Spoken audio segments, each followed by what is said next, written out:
My name is Hadika Yaqub and the topic that has been assigned to me is School Improvement Plan. ताकि तो नीचे करेंगे फिर और नीचे वाला बटन प्रेस करें। सर नीचे करेंगे। चलिए आपको करें मैं यही कर जी सर।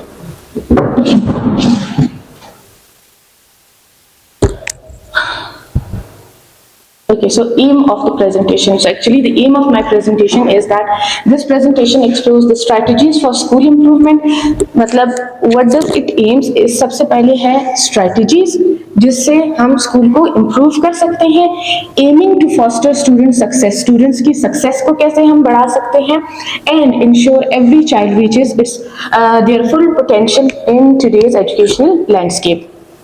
और ये इंश्योर करा सके कि आजकल के दौर में हर बच्चा अपने फुल पोटेंशियल को इन द एजुकेशनल लैंडस्केप वो रीच कर सके। सो ये 3 एम्स हैं हमारे प्रेजेंटेशन के। Definition of school improvement. School improvement is about schools making strategic efforts to identify areas for growth, implement interventions and continuously improve practices for better effectiveness.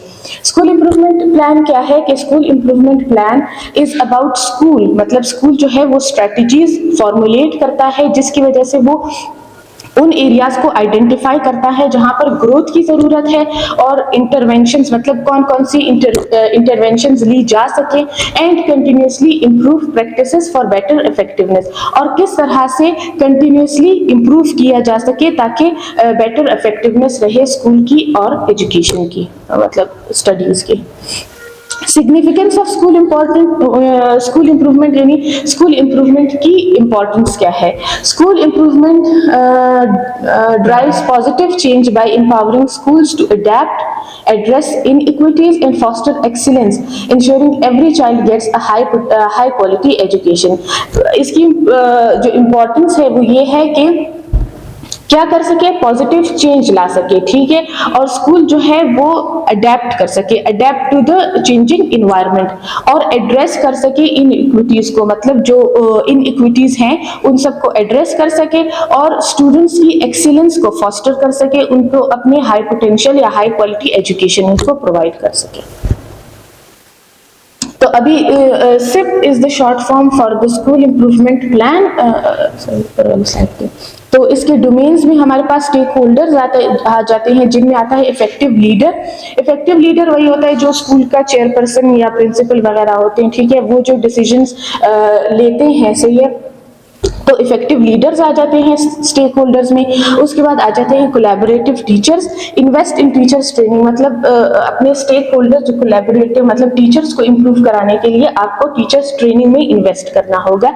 And then supportive environment, safe and secure environment, enhancing student support system, improving school facilities, यानी एक safe और secure environment आपने develop करना होगा ताकि students अच्छे से पढ़ सके, मतलब एक सेफ्टी और सिक्योरिटी का एहसास हो। एंड देन इन्वॉल्व फैमिलीज, जो पार्टनरशिप्स हैं या जो फैमिलीज इन्वॉल्व हैं तो उनको मतलब बिल्ड करा सके, उनको इंश्योर करा सके या उनकी जो कंसेंट वगैरह आप हासिल कर सके। अच्छा, उसके बाद है सिप साइकिल में हमारे पास 5 स्टेप्स आते हैं। सबसे पहले होता है असेसिंग करंट परफॉर्मेंस, ठीक है, फिर उसके बाद है सेटिंग क्लियर, पहले आप असेस करते हो, then you set clear goals, then create strategic plans, उन गोल्स को अचीव करने के लिए you formulate plans and then implementing दो strategic plans and then the 5th step is monitoring work, adjust और फीडबैक, यानी फिर आप उनको मॉनिटर करें और फीडबैक हासिल कर सकें।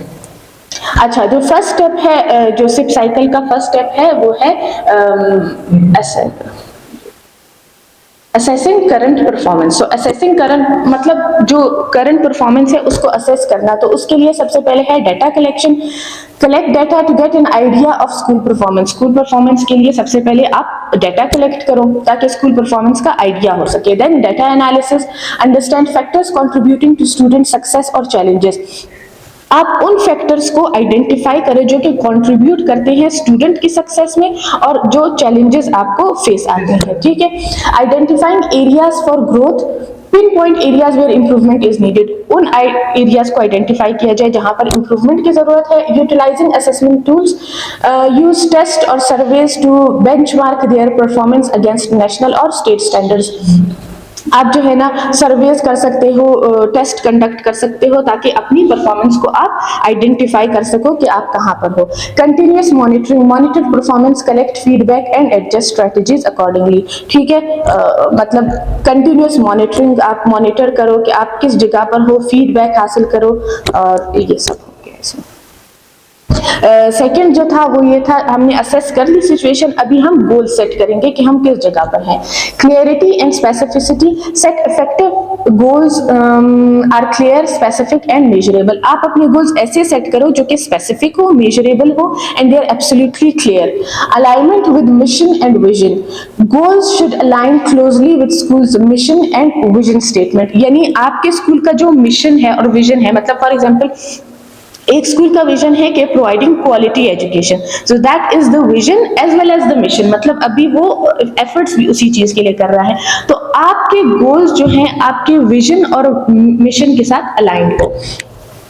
Stakeholder involvement, all stakeholder including administrator, teachers, students, parents and community members must be involved while setting goals. सारे stakeholders को आप जमा करके आप अपनी goals को formulate करते हैं। Measurable outcomes, goals should be accompanied by clear metrics for success, whether it's improving test score, reducing disciplinary incidents or increasing graduation rates।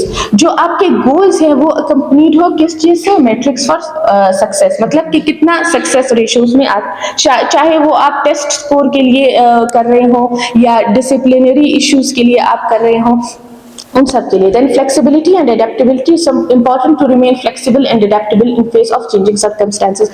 अभी आपके गोल rigid ना हो, मतलब it should be flexible towards the circumstances। तो ये आ गया। Then third and जो fourth था कि पहले आपने था कि creating strategic plans and then implementing। So strategic plans mainly revolve around the following area। Curriculum enhancement, ठीक है, मॉडर्नाइजिंग करिकुलम अप्रोचेस, यानी आपका करिकुलम इनहैंसमेंट कहना चाहिए कि कंटिन्यूअस आपका मॉडर्न हो, मतलब ये ना हो पीछे ना रह गया हो आपका curriculum. Then professional development, investing, professional development में यही होगा कि आप टीचर्स ट्रेनिंग के अंदर इन्वेस्ट करें। Then student support service, enhancing students को continuous support service एक provide की जाए। Engaging parents and community, parents और community को इसके अंदर engage किया जाए for building strong partnerships and then leveraging technologies का use किया जाए। Facilities and infrastructure, फैसिलिटीज को और इंफ्रास्ट्रक्चर को यूटिलाइज किया जाए ताकि आप अपने गोल्स को मतलब प्लान्स को स्ट्रेटेजिकली क्रिएट भी कर सको और इम्प्लीमेंट भी कर सको बाय यूजिंग दीज टूल्स। जो फिफ्थ स्टेप है वो है मॉनिटरिंग प्रोग्रेस। अभी आपने सिचुएशन को असेस भी कर लिया, आपने प्लान्स भी फॉर्मुलेट कर लिए, गोल्स भी फॉर्मुलेट कर लिए, प्लान्स भी आपने इंप्लीमेंट कर लिए, तो लास्ट स्टेप आता है monitoring progress.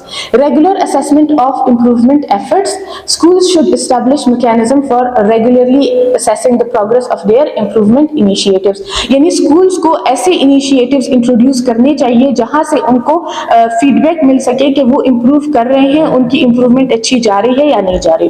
Data driven decision making, effective monitoring relies on the use of data to inform decision making. यानी आप डेटा जो डेटा से आप डिसीजन मेक करते हो उसके लिए आपको डेटा की इफेक्टिव मॉनिटरिंग करनी होगी, जिसकी ही वजह से आप एक सही डिसीजन मेक करते हो।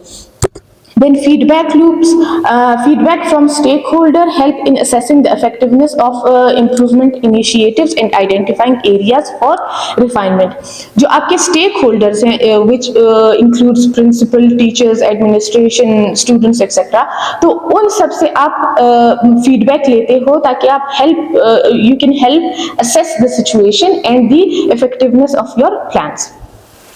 Then adjustments and corrections based on the findings of ongoing monitoring, school should be prepared to make adjustments and course corrections as needed. मतलब फिर आप जो है ना इस डाटा को लेते हुए आप कुछ एडजस्टमेंट्स कर सकते हो और कुछ करेक्शंस कर सकते हो कि मतलब ये चीज होनी चाहिए, ये चीज नहीं होनी चाहिए, ठीक है। Conclusion, school improvement plan relies on celebrating achievements, committing to ongoing growth, embracing change and innovation, and fostering collaboration among stakeholders to ensure every student's success. यानी स्कूल इम्प्रूवमेंट प्लान एक्चुअली करता क्या है कि कमिटिंग टू ऑनगोइंग ग्रोथ, यानी जो ongoing growth होती है मतलब उस पे फिक्स्ड रहे, ठीक है, उसको कमिट करे कि उसमें कंटिन्यूअसली ग्रो करना है, ठीक है। एम्ब्रेसिंग चेंज मतलब रिजिड ना हो, फ्लेक्सिबल हो, चेंज को अडॉप्ट करे। एंड इनोवेशन, इनोवेशन लाए, नई नई चीजें लेकर आए। और फॉस्टरिंग कोलैबोरेशन